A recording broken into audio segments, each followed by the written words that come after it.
Hi, and welcome back to another video. I'm Andrew, and I'm a bookish priest. Today, I'm here to try and give you a review, a spoiler-free review, of Notorious Sorcerer, a debut novel by Davinia Evans, coming out on September 13th. Thank you to NetGalley and Orbit Books for furnishing me with a digital advanced reader copy. Thank you to my cat Pacomius for sticking his ears in the video. As I said, Notorious Sorcerer is a debut adult fantasy novel. It is the first novel in a projected trilogy. My short summary of this book is that it's delightful. It was fun to read. The world building was great. I'm intrigued and interested to learn more about the characters, and I hope that you'll go and read it too. Some spoiler-free discussion about this book. The world building is really excellent. You are thrown into the deep end in a city called Bezim. It's a city where there's some magic floating around, there are street gangs, there are nobles, there are poor folks, there are laborers.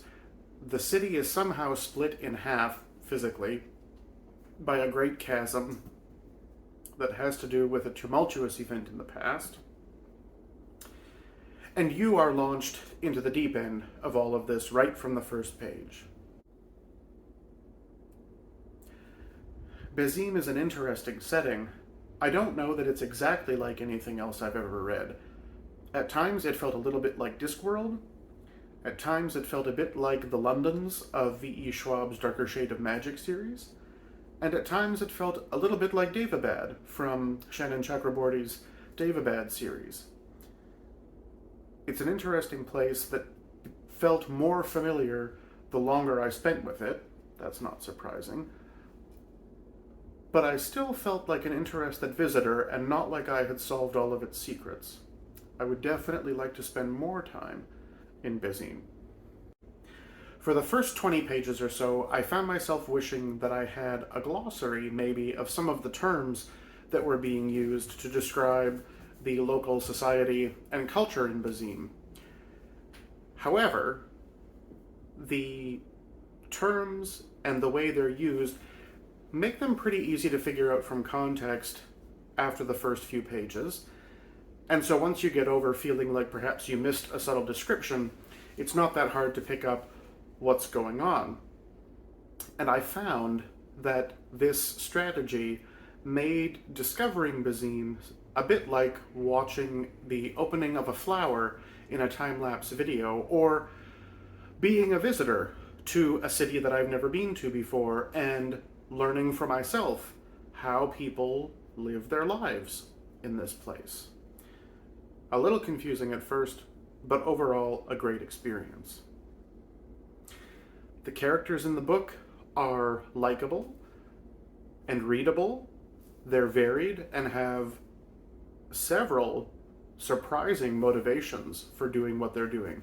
Some of the characters' motivations were actually substantially deeper, more complicated, more philosophical than I was expecting from what I thought was a standard fantasy novel. The protagonist in the book is a fellow named Scion. He wants to be an alchemist, very much. Alchemy in this world is a combination of philosophy, scientific experiments, magic, and a little bit of luck, perhaps some divine intervention, but we're not quite sure. Scion's day job is jumping from the plane he lives on to other planes of existence, which are all connected in this universe, and collecting rare substances to bring back to his plane to sell to alchemists. These substances from other planes have great use in alchemical study and working. The inciting event for the book is one day when Zion travels to another plane and comes back with an especially rare ingredient.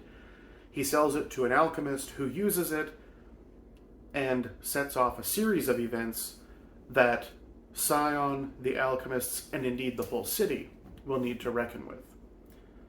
I don't know that I can say much more without spoiling the story. The plot in the book starts slow.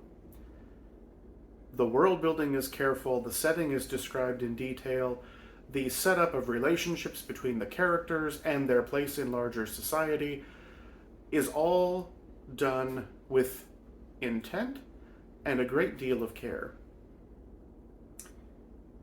It can feel a little bit slow in the beginning, like the pacing is suffering, but what I realized as the book went on was that it's not that the pace is too slow, it's the roller coaster ticking up that first hill. And once the Notorious Sorcerer crests the hill and starts down into the fun part of the coaster ride, it is indeed a wild ride with plenty of loops and swirls, and I don't think I threw up, but lots to enjoy. The writing is fine and readable. Davinia Evans has a great voice. She writes from 4 different points of view throughout the book, which I did not find confusing. Kudos to her on that one. And give you some insight into those characters' ideas, motivations, fears, ambitions, and provide some interesting background into how the world works. I was delighted as I read Notorious Sorcerer to encounter characters who are queer folks. They are full people, they have agency and personhood and motivations that are all their own. They have relationships that have nothing to do with their sexuality, and they're present in the world. Being a person who is gay or lesbian or something that's other than heterosexual in Bazim is not without complication, but the folks who are present are living their lives as seems best to them and is appropriate in the world, and it is a lovely thing to see. It is great to see more and more fantasy authors writing honestly and carefully and sincerely about LGBTQ plus characters. The genre has for a long time had trouble with gender and sexuality and sex. I started reading fantasy novels in the 1980s, and we have come leaps and bounds in representation of different kinds of human experience in the genre, and it's great to see new generations of authors writing in fantasy and doing so well. I really enjoyed Notorious Sorcerer. I think it's a great read. It's fun, not without its dark moments, but an excellent time. I loved traveling around Bazim with these characters, learning about the world, getting to know them, and I'm really interested to see what happens to them next. I would encourage you, if you're interested in fantasy, give this book a pre-order. Tell your library that you want to borrow it on the 13th of September when it comes available. Let me know in the comments down below. Are you interested? Do you have questions about the book I didn't answer? I'll do my best. No spoilers. What do you think? And in a month's time, if you get a copy of the book and read it, let me know what you think. I'd love to know how you feel about Bazim. Until next time, I'm Andrew. I'm a bookish priest. May all of your reading be a blessing.